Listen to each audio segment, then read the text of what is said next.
think it was pretty smooth.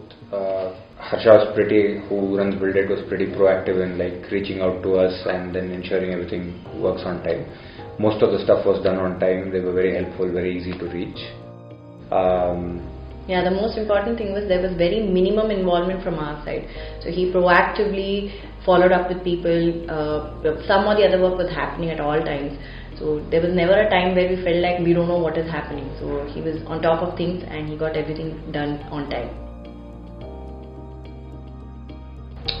So her father recommended Harsha to us. I think he found them online. I already have recommended Buildit to multiple people. Yeah, I definitely will.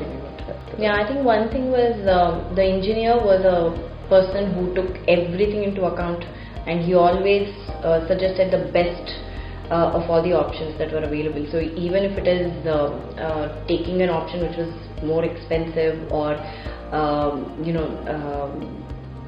he always suggested something which was on the safer side. He did not take a chance with materials, he did not take a chance with the quality of the work, so we did a good job.